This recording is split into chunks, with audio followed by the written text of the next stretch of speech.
ফিরে এলাম বিরতির পর। এই মুহূর্তে যে চাঞ্চল্যকর খবরের দিকে নজর রাখবো। ভয়াবহ অগ্নিকাণ্ডে পুড়ে ছাই 8টি দোকান।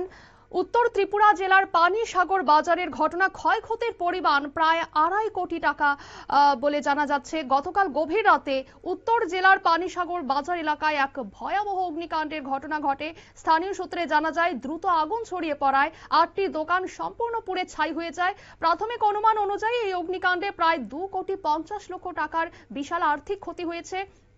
এক ব্যবসায়ী এই ক্ষয়ক্ষতির পরিমাণ নিশ্চিত করেছেন এবং খবর পেয়ে দ্রুত ঘটনাস্থলে পৌঁছন দমকল কর্মীরা। আগুন নিয়ন্ত্রণে আনতে পানিসাগর থেকে 2টি, ধর্মনগর থেকে 1টি এবং ঊনকোটি জেলার পেঁচারথল এলাকা থেকে 1টি, মোট 4টি ইঞ্জিন দীর্ঘ প্রচেষ্টা চালায়। এ নিয়ে কি জানাচ্ছেন সংশ্লিষ্টরা, শোনাবো।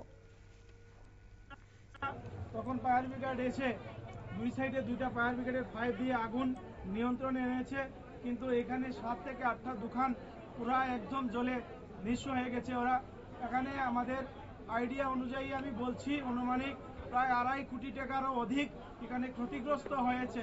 আমারও দোকান অর্ধেকটা ধরেছিল, আমিও মাল সেখান থেকে এসে আমাদের এলাকাবাসী ব্যবসায়ীরা সবাই আমার দোকানের তালা খুলে দিয়েছি। সবাই আমাকে সহযোগিতা করেছেন। দোকান থেকে মাল বের করে অন্য জায়গায় অন্যত্র নিয়ে রেখেছিলাম এবং বাজারের এলাকার এবং অত এলাকার পানিসাগরবাসী সবাই এসে পানিসাগরে আগুন নিয়ন্ত্রণের জন্য সবাই সহযোগিতার হাত বাড়িয়ে দিয়েছেন।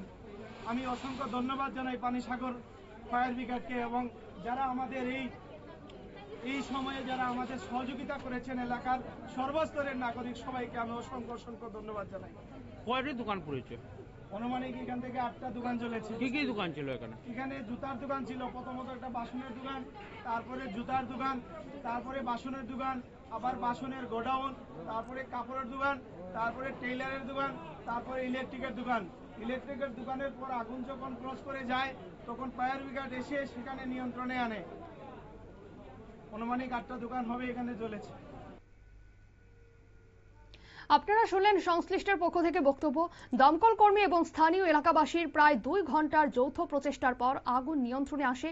তবে আগুনের সূত্রপাত কি থেকে হয়েছে তা এখনো নিশ্চিতভাবে জানা যায়নি। অগ্নিকাণ্ডের কারণ অনুসন্ধানে তদন্ত চলছে।